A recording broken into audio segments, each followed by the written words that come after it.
Donc, on va commencer.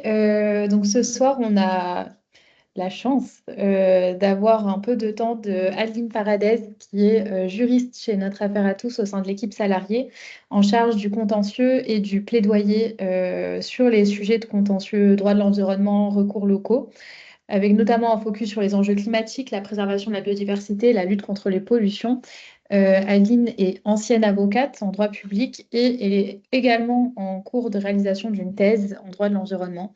Voilà, et donc Adeline va nous présenter ce soir des réflexions liées aux droits des générations futures, notamment sur ses fondements liés à l'article 7 de la charte, à l'alinéa 7 de la charte de l'environnement, mais aussi via les jurisprudences récentes qui consacrent en partie ce droit des générations futures. Donc en tout cas, voilà, Aline va nous présenter différents éléments liés à ça, et puis ensuite on pourra échanger sur ces perspectives assez riches.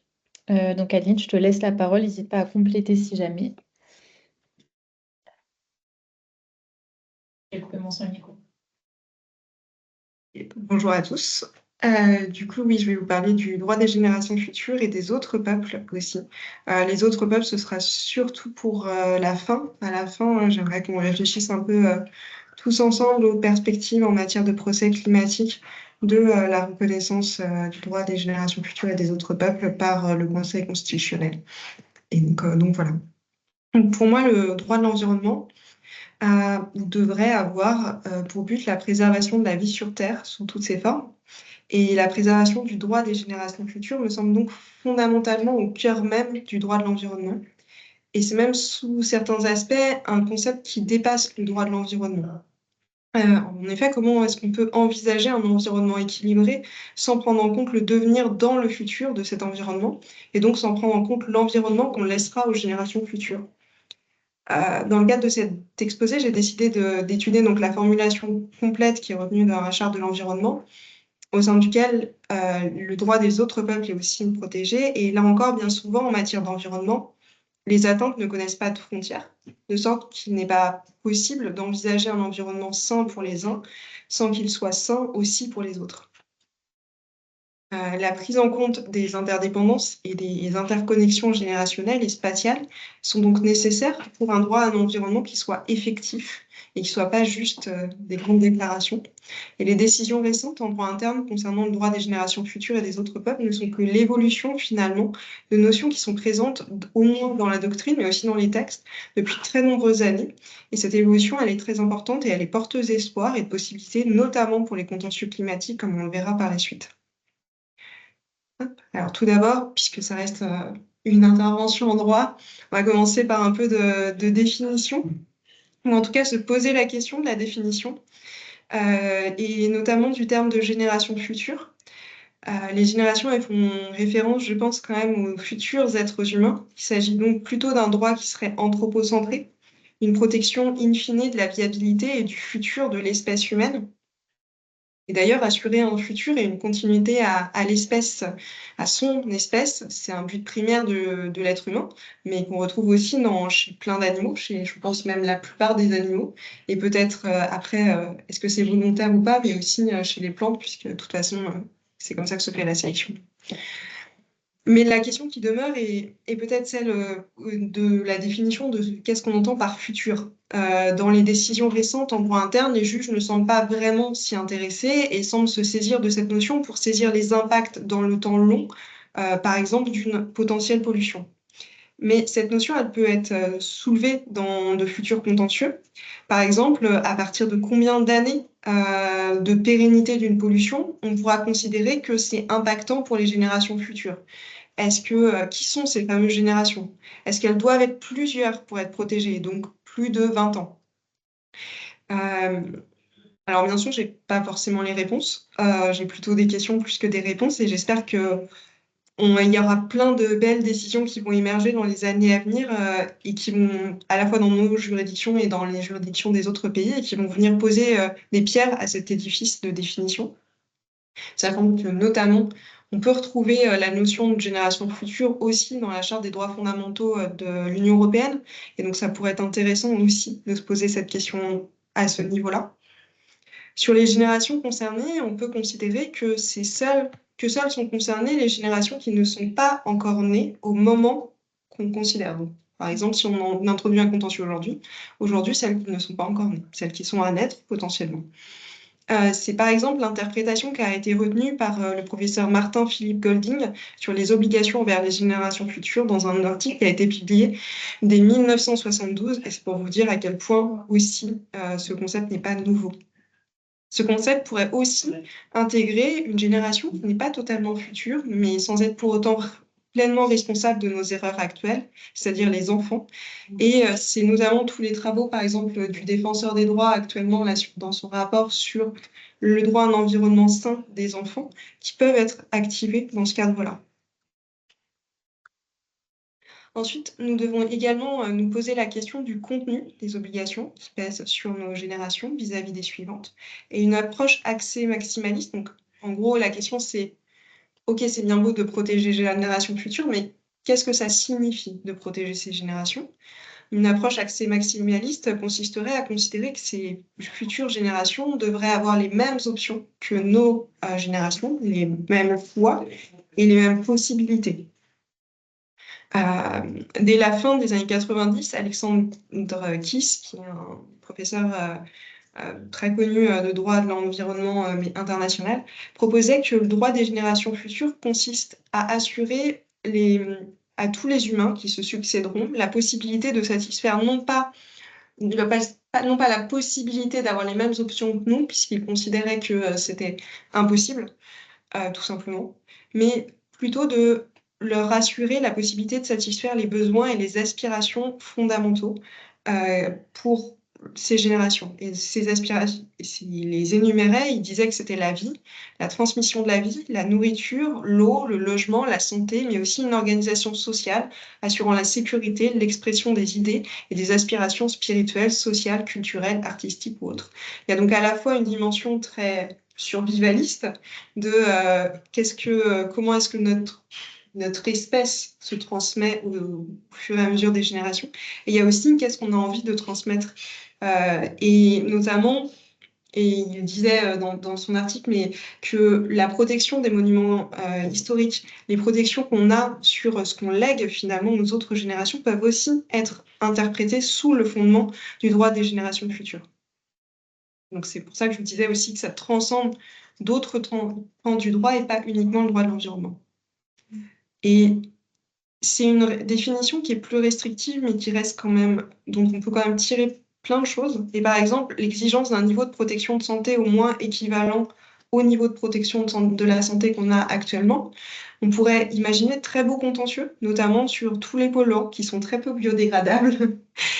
Et donc s'accumule avec pour résultat un risque toujours plus grand pour les générations qui succèdent. C'est pas la même chose d'émettre des polluants qui vont rester dans l'environnement pendant 3, 10 ans et d'émettre dans l'environnement des polluants qui vont rester ad vitam aeternam, en tout cas au niveau plus de 100 ans, quoi, et qui du coup vont finir s'accumuler en permanence, ce qui a pour conséquence que les générations futures vont être plus exposées que nos générations actuelles. Et du coup, on doit prendre en compte cette accumulation dans le cadre de nos futurs contentieux. Ok, alors je suis pas sûre de vous avoir totalement donné une définition de ce que c'est, plutôt des questions, mais pour autant, je vais vous parler maintenant du droit international, de comment cette notion a émergé en droit international. C'est encore une fois une notion qui n'est pas récente et qui a d'abord émergé sans forcément de lien avec l'environnement. On peut bien sûr citer la Charte des Nations Unies, qui a été signée à San Francisco en 1945, et son préambule affirme déjà la résolution des peuples des Nations Unies à préserver les générations futures du fléau de la guerre, à proclamer leur foi dans les droits fondamentaux de l'homme et à créer les conditions nécessaires au maintien de la justice et du respect des obligations nées des traités et autres sources du droit international. Il y a donc déjà, dans ce préambule en 1945, l'idée de préserver les générations futures, alors du fléau de la guerre, certes, mais d'un fléau quand même. Le droit des peuples, compris au sens des autres États. Quant à lui, il met bien évidemment le droit international public, puisque c'est même ce qui le fonde en réalité. Et dès la première moitié du XXe siècle, a été reconnue la règle coutumière de l'obligation d'utiliser son territoire à des fins non dommageables pour les autres États, par exemple dans la sentence arbitrale Fontaine-Trail. Et ça, c'est pareil, c'est quelque chose qui est très impactant si on va au bout du raisonnement. Ça signifie qu'on n'a pas le droit d'émettre en tant qu'État des pollutions qui auraient des conséquences dommageables, donc un certain niveau quand même de gravité, mais qui auraient des conséquences dommageables pour les autres États. Et si on pousse ce raisonnement dans sa logique, ça interdit énormément de choses en réalité, et ça vient vraiment protéger l'environnement. Et ça avant même 45.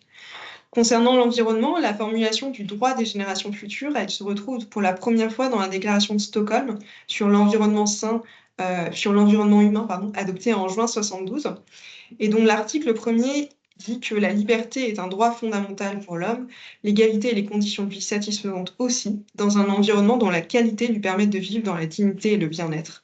C'est le droit à un environnement sain. Et il a le devoir de protéger et d'améliorer l'environnement pour les générations actuelles et futures. Et on retrouve même cette notion de génération future dans le deuxième principe, qui énonce quant à lui que les ressources naturelles du globe, y compris l'air, l'eau, la terre, la flore et la nature, et particulièrement les échantillons représentatifs des écosystèmes naturels, bref, doivent être préservés dans l'intérêt des générations présentes et à venir par une planification ou une gestion attentive selon que de besoins. Et donc, il y a à la fois l'idée de préserver l'environnement en tant que tel pour les générations futures et aussi l'environnement en tant que ressource pour les générations futures et donc la possibilité pour les générations futures d'exploiter l'environnement tel. Et on va faire un bond temporel énorme, puisque maintenant je vais vous parler des décisions qui ont été rendues en France, puisque en France, la notion, comme tu l'as très bien dit, Emma, la notion de génération future et aussi du droit des autres peuples a été intégrée à l'alinéa 7 de la Charte de l'environnement et n'avait pas encore, en réalité, jusqu'à il y a un an, été véritablement activée devant les juridictions. Et le 27 octobre 2023, le Conseil constitutionnel a rendu donc une décision qui a fait date et qui concerne la compatibilité du centre de stockage de déchets radioactifs en couche géologie profonde, donc le projet CIGEO, avec les obligations issues de la Charte de l'environnement. Et dans ce qui était soulevé, était notamment en cause la compatibilité avec le droit des générations futures du fait que la réversibilité du stockage n'est prévue que pour 100 ans. En gros, passé le délai de 100 ans, donc, on va stocker dans des fûts les déchets radioactifs à vie très longue et extrêmement radioactifs. Et il est prévu que pendant 100 ans, on puisse enlever ces déchets, notamment pas tant notamment pour pouvoir permettre une meilleure solution s'il y a meilleure solution, mais aussi dans l'idée que peut-être qu'on saura utiliser ces déchets comme une source d'énergie plus tard, et donc on en aura besoin. Et du coup, voilà. Mais passé ce délai, en réalité, il est prévu qu'on coule une énorme chape de plomb et donc on ne puisse plus aller chercher les déchets entreposés. Les requérants arguaient donc qu'il en résultait une irréversibilité de ce stockage pour les générations futures, alors que l'atteinte irrémédiable à l'environnement et en particulier à la ressource qui en résulterait pourrait compromettre leur capacité à satisfaire leurs besoins, puisque ça pourrait notamment fuiter et donc arriver à contaminer la nappe phréatique. Dans un considérant de principe, le Conseil d'État juge qu'il découle de l'article 1er de la Charte de l'environnement, éclairé par le 7e alinéa de son préambule, que lorsqu'il adopte des mesures susceptibles de porter une atteinte grave et durable à un environnement équilibré et respectueux de la santé, le législateur doit veiller à ce que les choix destinés à répondre aux besoins du présent ne compromettent pas la capacité des générations futures et des peuples et des autres peuples à satisfaire leurs propres besoins en préservant leur liberté de choix à cet égard. Déjà, on peut noter qu'il faut une potentielle atteinte grave et durable à l'environnement. Donc, il y a bien un seuil de gravité qui est logique, puisque sinon, toute atteinte à l'environnement pourrait être concernée. La durabilité de l'atteinte, elle est finalement dans la notion même de génération future. Donc, en soi, je ne pense pas qu'elle sera un problème. Mais ce qui est intéressant, c'est aussi, c'est que c'est comment est-ce que le Conseil constitutionnel, vient ici reconnaître ce droit. Il rappelle il rappelle bien sûr que les limitations apportées par le législateur à l'exercice du droit à un environnement sain doivent être liées à des exigences constitutionnelles ou justifiées par un motif d'intérêt général et proportionnées à l'objectif poursuivi. Donc, c'est pas parce qu'on acte l'existence de ce droit qu'on ne pourra jamais y porter atteinte. Il faut juste que l'atteinte soit proportionnelle et soit motivée par un autre objectif à valeur constitutionnelle. Ce qui est intéressant, donc, comme je vous disais, dans la façon dont le Conseil constitutionnel reconnaît ce droit, c'est qu'en réalité, il ne va pas donner la même valeur au préambule de la charte qu'à ses articles. Il accepte d'interpréter les 10 articles à la lumière du préambule, ce qui revient en réalité ici à consacrer la valeur constitutionnelle de la substance de l'obligation qui est contenue à l'alinéa 7 du préambule. Mais il ne s'agissait pas de la première fois pour le Conseil que le Conseil constitutionnel invoquait dans une de ses décisions le préambule de la Charte de l'environnement. Il l'avait déjà fait dans une décision de 2019, du 31 janvier 2020, une décision QPC, où il avait jugé pour la première fois qu'il découle du préambule de la Charte de l'environnement un objectif de valeur constitutionnelle de protection de l'environnement, patrimoine commun des êtres humains. Et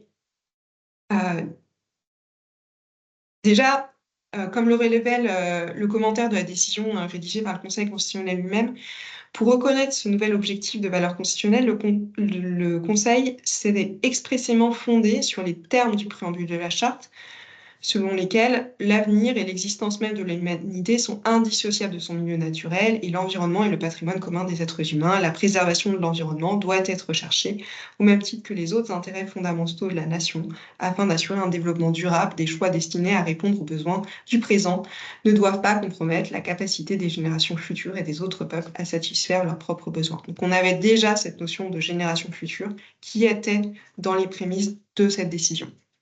Mais cette décision, elle reconnaît simplement un objectif de valeur constitutionnelle, ce qui signifie que on ne peut pas se fonder sur cet objectif de valeur constitutionnelle pour une QPC. Il faut nécessairement, pour une QPC, pour qu'elle soit valable, qu'on se fonde sur un droit fondamental qui peut être le droit à l'environnement sain, mais pas sur cet objectif de valeur constitutionnelle. Cet objectif ne peut venir qu'au renfort d'un droit fondamental. Dans ce même commentaire, le Conseil constitutionnel d'ailleurs rappelle que la portée qu'il reconnaît ainsi au préambule de la Charte serait conforme à l'objectif qui a été assigné par le préambule, par le constituant. Et il cite un rapport qui a été fait par Nathalie Kosciusko-Morizet au nom de la Commission des lois et qui concernait justement le rejet d'un amendement qui reconnaissait explicitement un droit pour les générations futures. Et dans ce rapport, Nathalie Kosciusko-Morizet disait donc que les considérants de 2004 ont vocation, donc le préambule, ont vocation à éclairer le citoyen comme le juge sur le contenu de la charte, mais n'ayant pas de contenu normatif propre, ils n'appellent pas de sanctions juridictionnelles. Et je pense que c'est un rappel dans le commentaire, du coup, encore une fois, rédigé par le Conseil constitutionnel, qu'on doit garder à l'esprit sur le fait qu'il y a une vraie distinction entre quand même le corps de la charte et son préambule. Et donc, on doit être très prudent quand on invoque la protection des générations futures dans le cadre d'une QPC. Il semble qu'il soit vraiment très préférable de toujours viser l'article 1er, qui est de toute façon celui au prisme duquel on vient invoquer l'alinéa 7, mais de l'invoquer à la fois dans une violation de l'article 1er pour les générations actuelles et pour les générations futures, afin d'être certaine que la QPC passe en réalité. Ok. Est-ce que vous avez des questions là-dessus? Ok. Et ben, avant de vous laisser un peu plus qu'on réfléchisse ensemble, je vais partir sur le juge administratif, puisque je pense que vous avez tous entendu parler de la décision du tribunal administratif de Strasbourg, qui, vraiment, quelques jours après, a rendu une décision que je trouve assez... Alors, elle est frustrante parce que elle est Il y a très peu de motivation, mais elle était courageuse, donc c'est très bien. Donc, dans une décision du 7 novembre 2023, dans une ordonnance du 7 novembre 2023, pardon, le TA de Strasbourg est venu suspendre l'autorisation de stockage souterrain en couche géologique profonde de produits dangereux non radioactifs. Il s'agissait en fait de prolonger de façon illimitée le stockage qui avait d'abord été autorisé pour une durée maximale de 30 ans d'environ 320 000 tonnes de déchets, donc particulièrement dangereux, au sein de cavités salines qui sont situées à 600 mètres en gros sous terre. Et le juge des référés avait donc considéré qu'en l'état de l'instruction, les moyens de la méconnaissance de l'article 1er de la charte éclairé par le 7e alinéa de son préambule, et des principes et de l'article 211.1 du Code de l'environnement, suffisait à ordonner, à mettre un doute sérieux sur la légalité de cet arrêté, et donc à ordonner la suspension de son exécution. On est vraiment sur une absence totale, en réalité, de motivation. Il y a eu un pourvoi en cassation devant le Conseil d'État, et celui-ci a annulé l'ordonnance, mais sans directement se prononcer sur l'illégalité du stockage au regard de la protection des générations futures. Il cite les générations futures et leur protection dans sa décision, mais sans réellement se prononcer sur cette notion. En fait, il a voté en touche. Il s'agissait d'une procédure de référé-suspension, et donc je pense que vous le savez tous, dans une procédure de référé-suspension, il faut prouver d'abord l'urgence et ensuite l'existence d'un doute sérieux qui amène à suspendre la décision qu'on attaque. Et ici, ça a été annulé non pas par défaut de doute sérieux, mais parce que le Conseil d'État a considéré que la condition d'urgence n'était pas remplie. Et la condition d'urgence n'était pas remplie, non pas parce qu'il n'y avait pas urgence, mais plutôt parce qu'il y avait une concurrence d'urgence. En effet, le Conseil d'État a considéré que si on suspendait la décision, qui prolongeait donc l'autorisation de stockage, ça signifie qu'il faut déstocker les déchets qui sont déjà stockés. Des déchets particulièrement dangereux, surtout que je crois que les déchets de Stocamine sont en partie en train de fuir, etc. Donc on n'est pas sur une opération qui serait très simple. Et donc le Conseil d'État relève que cette opération, elle présente des risques importants pour l'environnement et aussi pour le personnel qui serait attaché à cette tâche. Et donc le Conseil d'État a considéré que compte tenu des intérêts publics qui s'attachent à la préservation des risques d'atteinte à l'environnement et à la sécurité des agents chargés de ces travaux, l'urgence à débuter les travaux en cause était en l'espèce caractérisée. Et donc il y avait une urgence à sécuriser finalement le stockage qui venait concurrencer l'urgence de suspendre la décision. Et donc, on a eu une concurrence aussi dans la préservation des intérêts environnementaux, finalement. Et enfin, du coup, je voulais vous faire réfléchir sur le devenir de cette notion. Et puisqu'on est chez notre affaire à tous, le devenir, on fait plein de choses, mais notamment du contentieux climatique. Et du coup, le devenir de cette notion dans le cadre du contentieux climatique. Jusqu'à présent, les décisions de contentieux climatique, que ce soit l'affaire du siècle ou Grande Sainte, se sont prononcées sur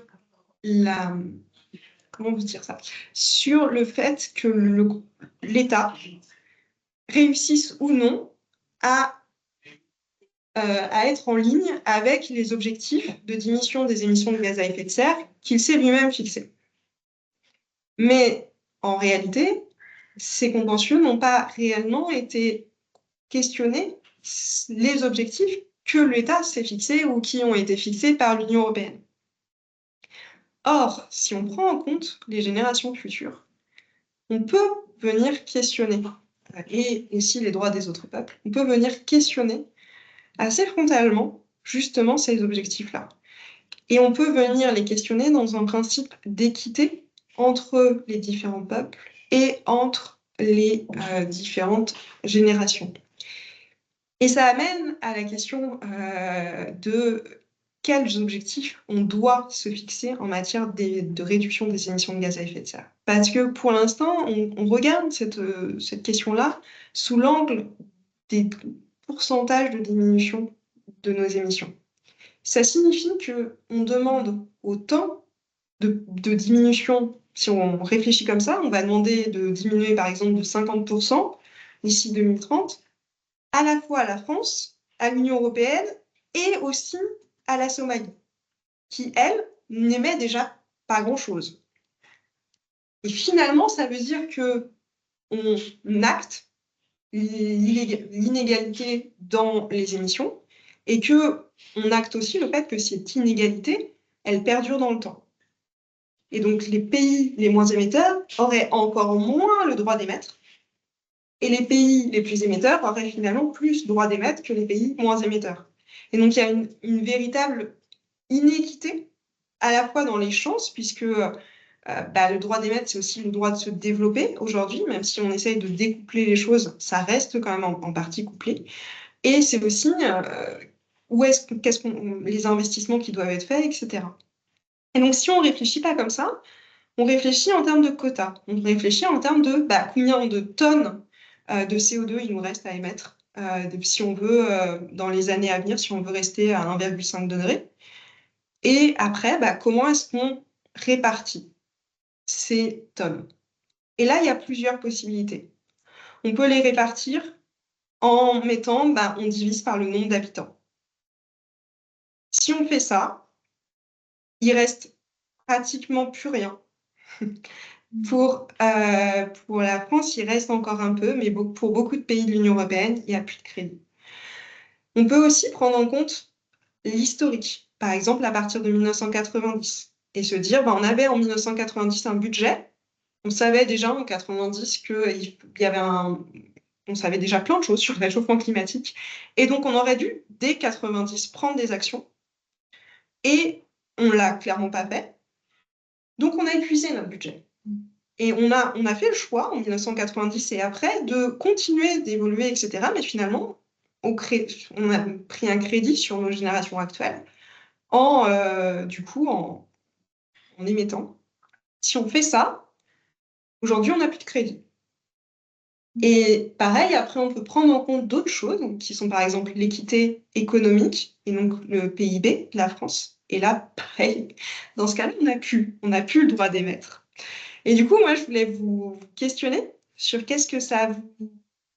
comment est-ce que juridiquement ou même philosophiquement, vous voyez cette notion? Comment, selon vous, qu'est-ce qui devrait être pris en compte si on voulait avoir une appréciation équitable ou juste, je ne sais pas si c'est possible, mais de nos droits à émettre des émissions de gaz à effet de serre dans les 10 à 20 prochaines années, avant un potentiel net zéro. Voilà. Je laisse ton son.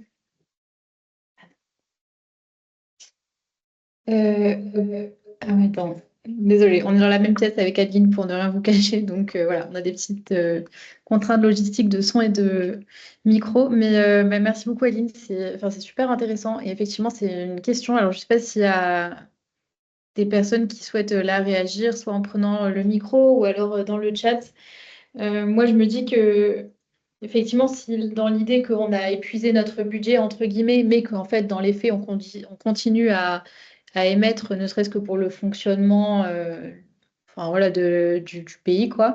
Est-ce que c'est pas des choses qui pourraient être rattachées au financement des mécanismes de perte et préjudice au niveau international et donc avec du coup sans que ça devienne un droit à polluer avec l'achat d'actions qui permettent d'émettre juste plus de gaz à effet de serre, mais je ne sais pas si c'est dans ces mécanismes-là, ça a déjà été étudié, c'est pas quelque chose que je connais trop. Voilà, je ne sais pas s'il y a d'autres personnes qui veulent réagir. Si toi tu veux réagir, moi sinon j'aurais des questions après. Il y a des personnes qui souhaitent prendre la parole. Et dis-moi si toi tu veux.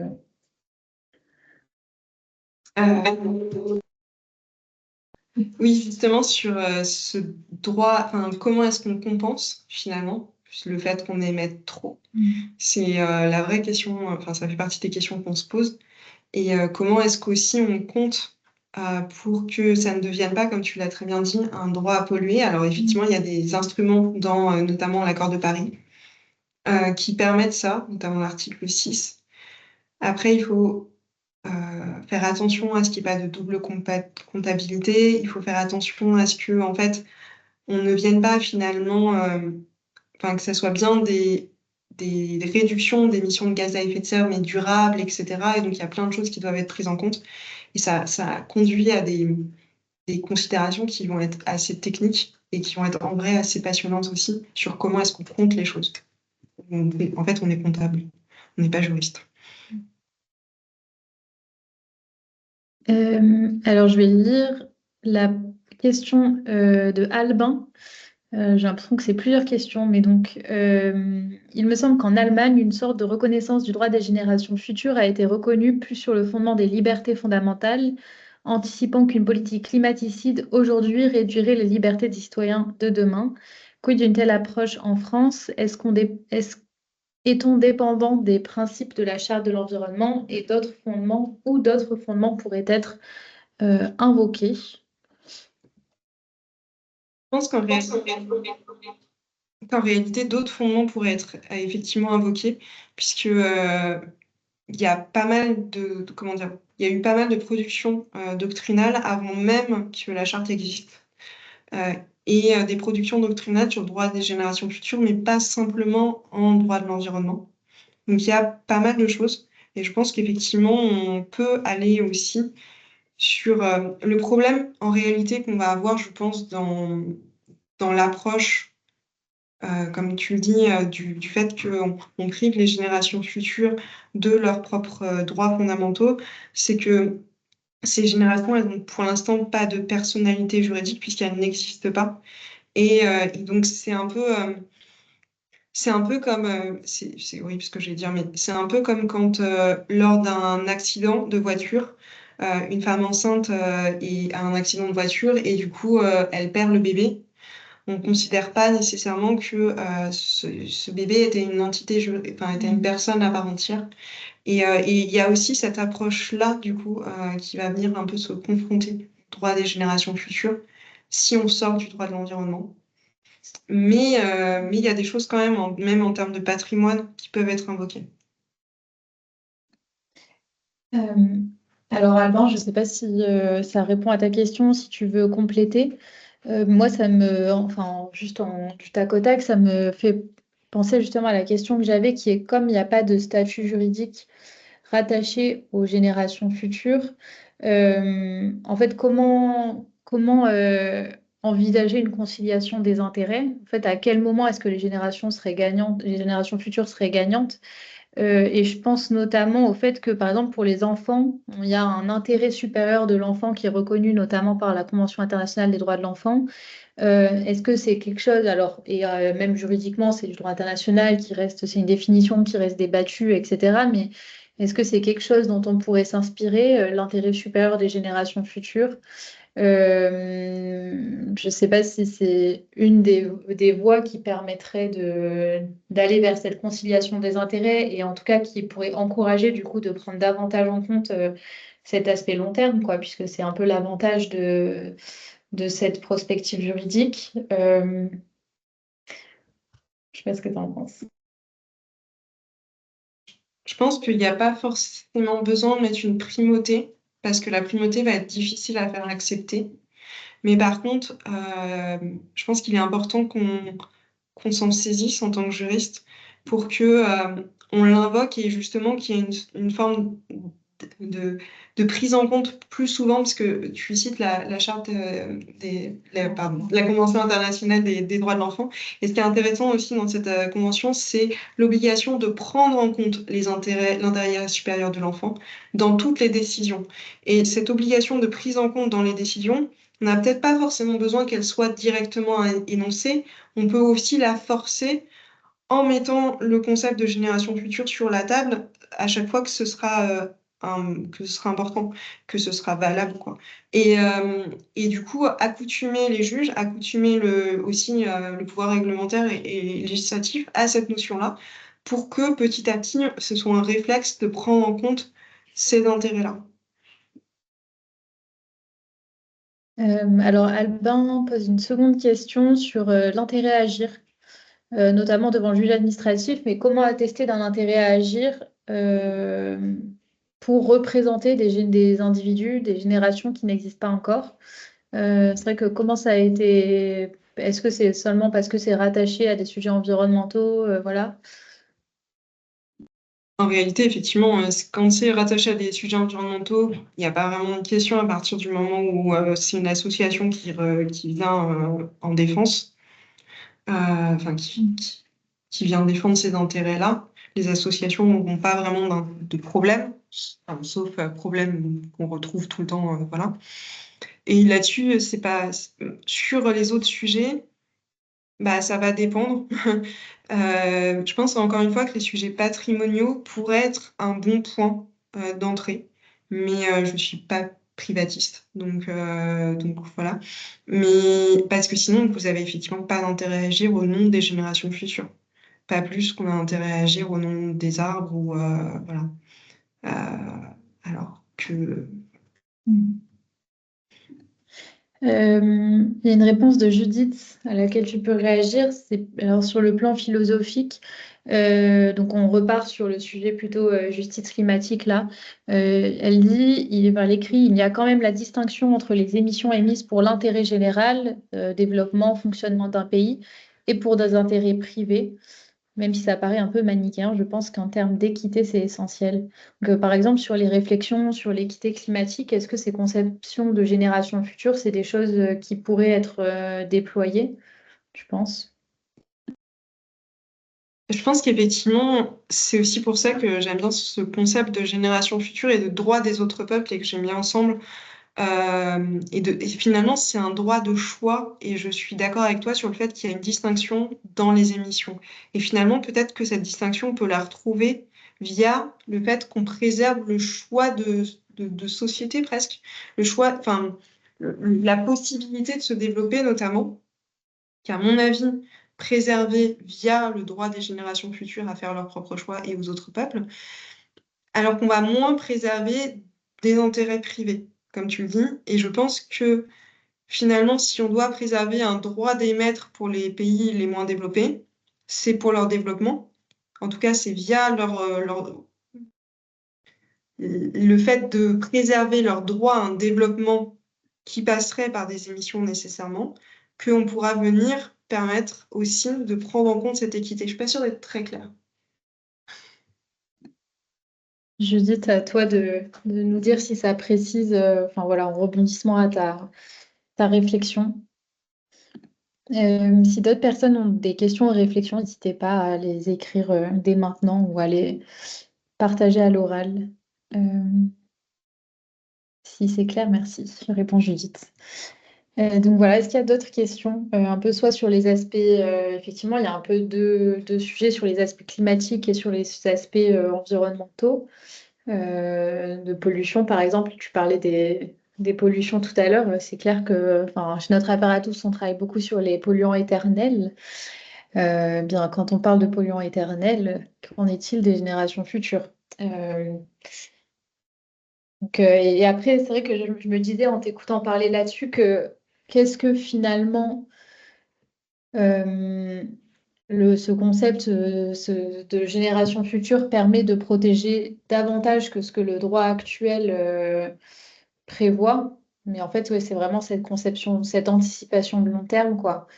Mais c'est vrai que enfin, personnellement, j'ai presque du mal à envisager que le juge, déjà qu'aujourd'hui, il y a plein d'impacts actuels qui ne sont pas pris en compte, bien qu'il puisse se projeter en plus sur le long terme. Mais donc, c'est encourageant de voir qu'il y a déjà des décisions en fait qui sont quand même rendues et qui s'accélèrent. Est-ce qu'il y a du coup, d'autres questions ou pas? Ou Adeline, est-ce que tu veux rajouter ouais. Ouais, là-dessus, je trouve que ce qui est intéressant aussi, c'est que ça me fait penser du coup à ce que disait Judith sur le fait que ça permet aussi peut-être une hiérarchisation des pollutions. C'est-à-dire qu'une pollution qui serait faite, mais pour un développement, par exemple, une infrastructure hospitalière, etc., finalement, elle bénéficie aussi quelque part aux générations futures. Alors qu'une pollution qui est faite pour des poils, sans vouloir viser personne, je suis pas sûre que ça bénéficie aux générations futures. Et donc peut-être qu'en prenant en compte, et je dis bien peut-être, parce que du coup on est au tout début, mais en prenant en compte ce concept de génération future, on va permettre aussi de prendre en compte, de hiérarchiser qu'est-ce qui est une pollution qu'on peut se permettre au regard de son éternité, et qu'est-ce qui est une pollution qu'on pourra moins se permettre au regard de son éternité. On a une question d'Albin. Est-ce que le droit des générations futures permet ou permettra surtout des victoires sur des cas locaux, type enfouissement par exemple sur Stocamine, ou permettrait également d'implanter une logique de long terme dans les politiques publiques?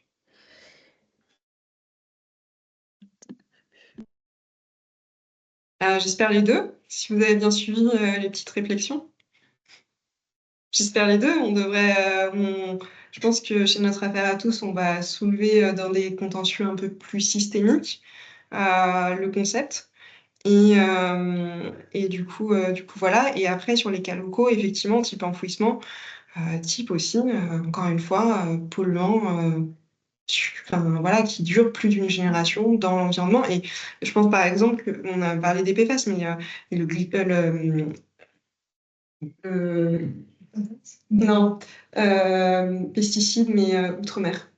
Le chlordécone est un très bon exemple de ça. Et un exemple encore meilleur, parce que enfin, les PFAS sont aussi des perturbateurs endocriniens, mais le chlordécone a des impacts sur la santé aussi, sur la fertilité, etc. Et donc, en réalité, il y a aussi une atteinte, entre guillemets, à la pérennité de l'espèce, même si ça n'en est pas à ce point-là, mais voilà, quand on touche qui est une des notions finalement qui est protégée par le droit des générations futures.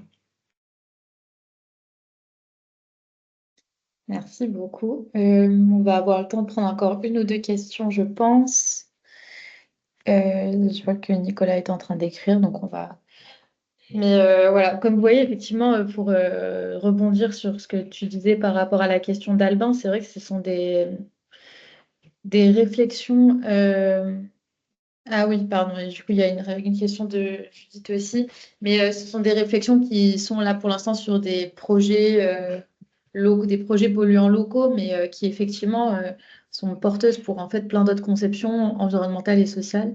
Judith euh, disait plus une réflexion qu'une question, mais que finalement le droit des générations futures revient à appliquer vraiment le principe de précaution et à donner corps à ce principe-là qui est très peu appliqué aujourd'hui. Moi, ça me parle pas mal, donc je sais pas ce que tu en penses, Aline. Donc, je pèse, en fait, oui, et en même temps, le principe de précaution, il ne devrait pas avoir besoin de s'appliquer dans le futur. C'est-à-dire que la précaution, c'est normalement face à sur le fait qu'on n'est pas sûr qu'il va y avoir un dommage. Pas que le dommage va se réaliser, mais qu'il y a un risque, pardon. Et qu'on a des études contraires, on n'a pas encore de consensus scientifique, mais on a un début de preuve qu'il peut y avoir, que ça peut être dommageable pour l'environnement. Et ça peut être dommageable pour l'environnement à très court terme, mais aussi, et je pense que c'est pour ça que tu y penses, effectivement, souvent quand on ne sait pas, c'est parce que ça met du temps à arriver, que les conséquences mettent du temps à arriver. Et donc effectivement, dans ce cadre-là, la lecture du principe de précaution au prisme des générations futures serait très très intéressante, je suis d'accord.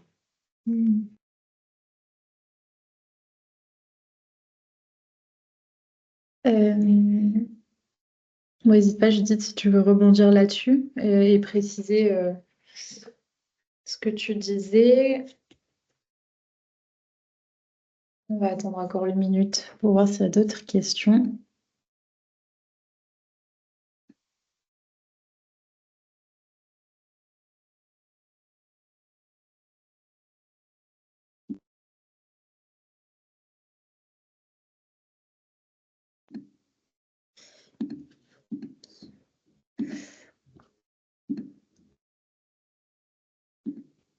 Judith répond, oui, c'est ça, je pensais que ce principe peut appliquer, comme tu l'as dit, peut servir de support aux droits des générations futures.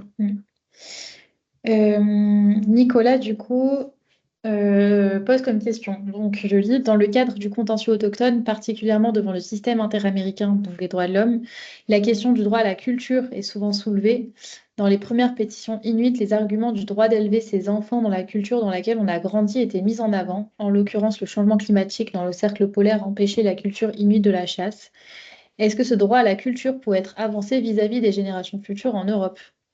Ah, c'est super intéressant. Je connaissais pas. Vas-y, je te laisse rebondir.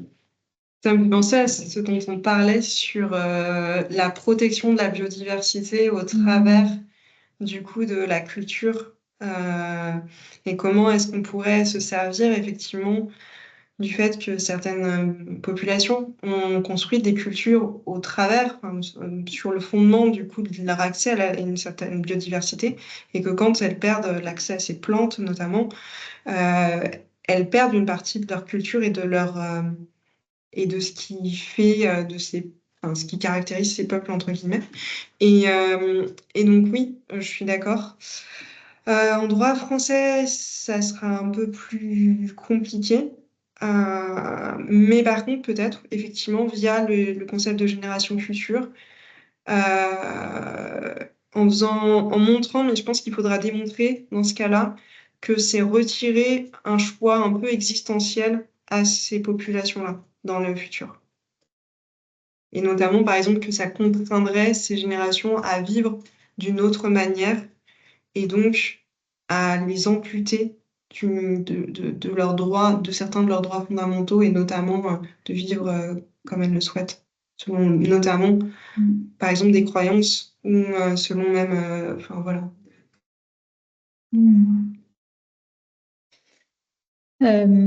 Nicolas, voilà, je ne sais pas si ça répond un peu, enfin si ça nourrit plutôt tes réflexions, plus qu'une réponse à une question, mais merci pour ce partage-là, parce que c'est vrai que le prisme, enfin en tout cas le passage par le droit à la culture, est super intéressant. Voilà, est-ce qu'il reste une dernière question ou remarque ou réflexion? Eh bien, écoutez, merci beaucoup. Merci Aline pour ces présentations qui sont, enfin, je pense on pourrait faire une update de cette thématique une fois par an parce que je pense qu'il y aura des avancées sur ce concept de génération future. On se retrouvera, laissez-moi vérifier. Il me semble que c'est effectivement le 16 décembre, le lundi 16 décembre pour la prochaine Académie Notre Affaire à tous, donc toujours à 18 heures. Et ce sera cette fois dans le cadre de notre séquence sur la justice environnementale. Maudidio viendra nous parler du cas des boues rouges. Donc, c'est une pollution dans le sud de la France.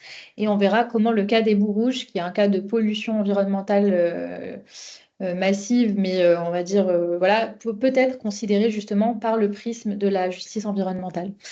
Donc, ce sera super intéressant. Cette Académie NAT-là sera en rediffusion sur notre chaîne YouTube comme à chaque fois. Et je vous souhaite une bonne soirée. Merci encore, Aline. Merci, bonne soirée.